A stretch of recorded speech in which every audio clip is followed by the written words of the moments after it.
You say you want abundance, but if it came today, you will subconsciously push it away. Because your nervous system is not loyal to your desires. It's loyal to the identity. And your life doesn't reflect what you want. It reflects who you believe you are. You want money but feel uncomfortable charging.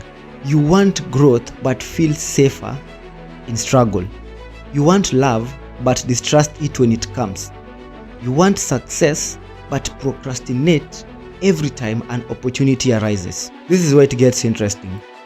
Your brain protects your identity. Your subconscious would rather choose the familiar struggle than unfamiliar abundance. That's why you always want to do the comfortable things. That's why you always want to stay in the comfort zone, because of how your subconscious is. And that should tell you why making new habits is hard, starting to do something consistently is hard, because in order for you to start seeing changes, it means you've got to start doing differently, being differently.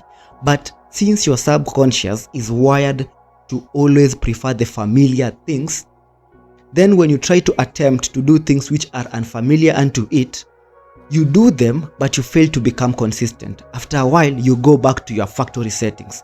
It's because of how your brain is wired. So if you want to bring change in anything in your life, you don't approach the working, you don't approach the actions. You understand that even if I just go into the actions, the subconscious will take me back to my factory settings. That's why identity comes first. If abundance feels unfamiliar, then your body will do everything in its capability to bring to you what feels safer unto you. Now, this is the real problem. Desires are conscious, identity is subconscious. And any day, any time where there is a conflict between the conscious and the subconscious always wins, because the subconscious is more powerful than the conscious mind. Why? If you think about all the processes that your body does in order to keep you alive, they are all done by the subconscious. It is the subconscious that makes the heart beat and pump blood to your body so that you do not die. It is also the subconscious that allows digestion, respiration, and all these processes.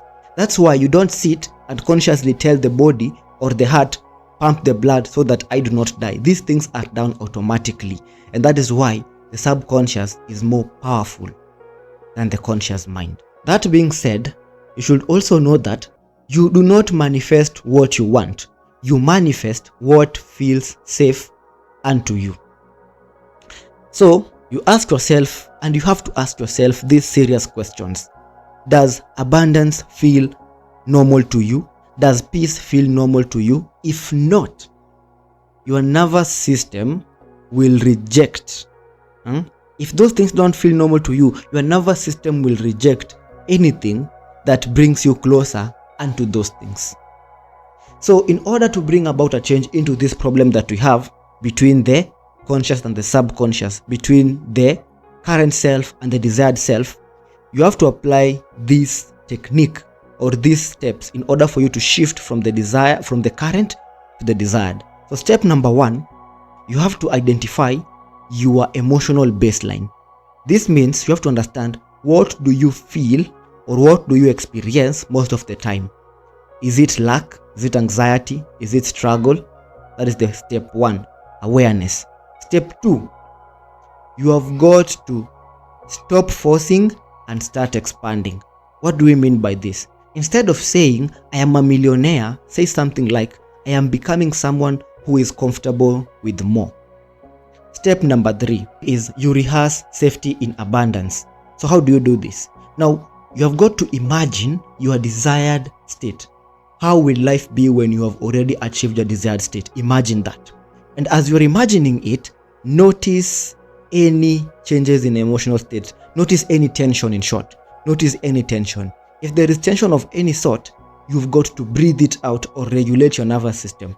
So once you're imagining, you notice some form of tension, you breathe it out. You take slow, deep breaths until you feel that relaxed state, that state whereby you are not in that kind of tension. That is step number 3. Step number 4 is upgrading identity through evidence. So what do we mean by this? Your identity is not wired through fantasy. It is wired through evidence or proof. So what you have got to start doing, you've got to start speaking more confidently, start set slightly high standards for yourself, start to make changes in your small changes in how you deal with financial things. In simple terms, start acting as someone who is worthy of more. So the more you're starting to give the brain evidence of this new identity that you are having, the brain starts to accept this new identity as something which is normal. So every day, find evidence that you are becoming someone new. Maybe you thought things out. Maybe you did a small action that showed that you are moving into this new direction. Just have more evidences. And one important thing to understand about manifestation or growth is very simple. The real question isn't, do you want abundance? The real question is, are you someone who is worthy to maintain it? Do you feel someone who is worthy to maintain that abundance?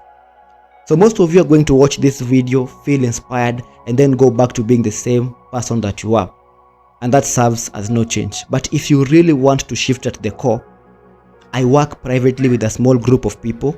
And in these sessions, we build clarity, train present moment awareness, take aligned action, and master detachment so that you can shift from this current desired identity to the desired identity. If you feel that resonates with you, then my email account is on the description box.